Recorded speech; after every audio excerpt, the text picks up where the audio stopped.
Well, the Nigerian Business Council was established in 2004. And our primary objective of establishing the Business Council was to promote trade between UAE and Nigeria. As a matter of fact, what prompted us into that is between 1998 and 2004, there were quite a lot of Nigerians who were coming for ordinary informal trade in UAE, coming in, buying goods and going back to Nigeria.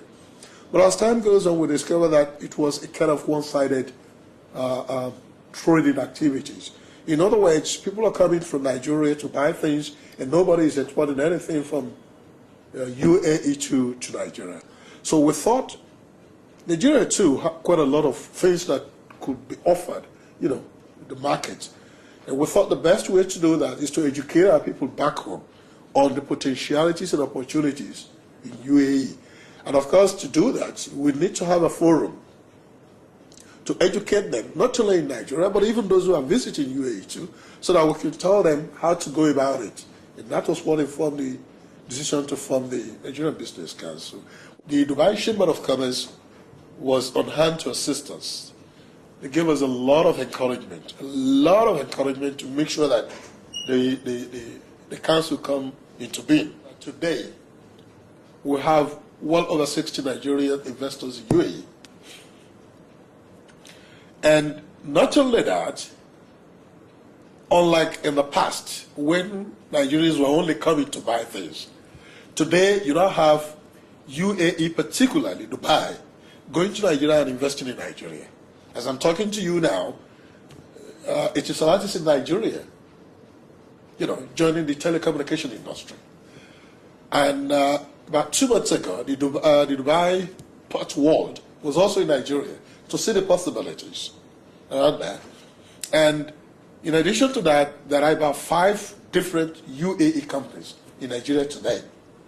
So which means that gives us the confidence that if we work harder and get much more closer to the business sector in UAE, I think the relationship will go, will be much more positive. The most interesting thing, the most positive thing that happened to us is the movement of the Nigerian embassy from Kuwait to UAE. When we started in 2004, there was no Nigerian embassy here. Everything, even if we have business partners who are interested in visiting Nigeria, we still have to process the visa through the Kuwait office. But with the birth of the Nigerian Business Council, we were able to put pressure on government back home, the importance of having an embassy here in UAE. And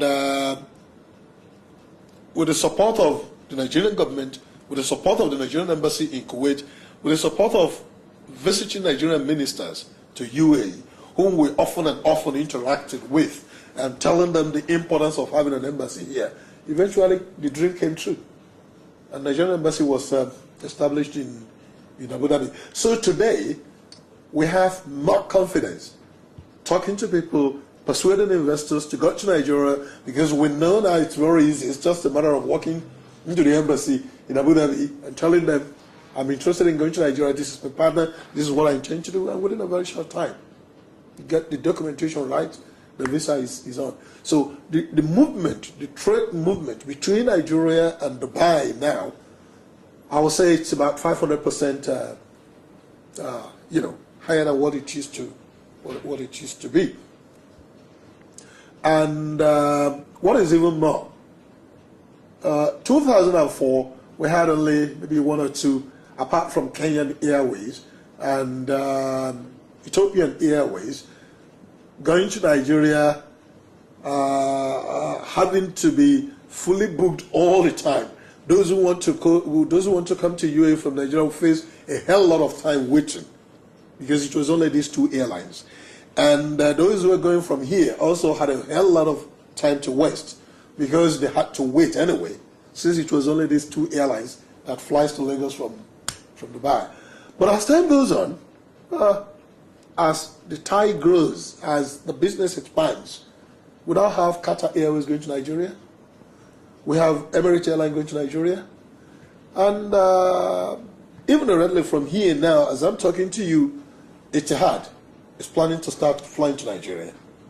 So, I mean, the Nigerian Business Council look at this as, you know, a positive sign, which encourages us to work harder. We must also say that the encouragement we have from the Dubai government, it's quite enormous in this direction. Whenever we go to them with a proposal, they gladly embrace it and give us every moral support, you know, to make sure that the proposal scales through, and that's quite encouraging.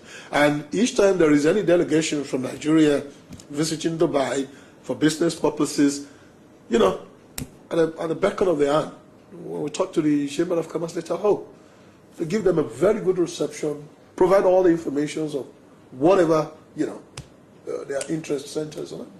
It's been quite encouraging. What amazes me most is Dubai, or UAE generally. It's such a very small country. And what they have been able to achieve within a very short span of time can only be compared with a country like, big country like the United States of America, or Germany, or Sweden, or Great Britain. Why? Because this is a country that is not known for any technological advancement in any way. This is a country that is not synonymous with inventions in any way. But yet, this is a country that has turned a desert into a kind of gold mine. One would almost say that, would it not be right to say UAE is the King Solomon's mine of our time? King Solomon's mine in the sense that you look at the whole place, everything is well organized, everything is well planned. And I think it has to do with the quality of the leadership. And of course the followership too. Because an average Arab man that I have seen here are very law abiding. Very, very law abiding. They hold their leaders in esteem. They hold their leaders in esteem. And the leaders in return seems to be conscious of the fact that, oh, no, I got to make a very good example for my followers. And I got to make this country a place of pride for the citizens. If you bring anything to UAE today, and tomorrow you are sending it out, you get your duty back. You get what I mean? You get your duty back. And provided it's not a substandard product, you know, you do things smoothly. And I think that's an area that the African countries should look into, an area of re-export. Because you create an atmosphere, you create a scenario that allow free trade. I think it's very encouraging, and I think that has helped a lot. And I want to believe that's one of the reasons why you find more Africans coming to Dubai these days for business shopping.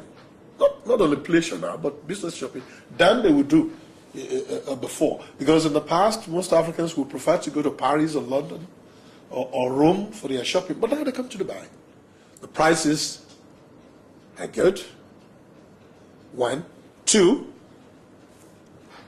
the after-sales service provided by the suppliers in Dubai. If you look at it, most of the suppliers in Dubai are Chinese and Indians. And whatever they sell to anywhere, they're ready to follow it up, back it up with after-sales service, which is not expensive. Or like when you go to Germany or Europe or America to buy anything, it's much more expensive to get a kind of backup service. So I think the backup service is one of the factors that is encouraging buying from Dubai, particularly on computer.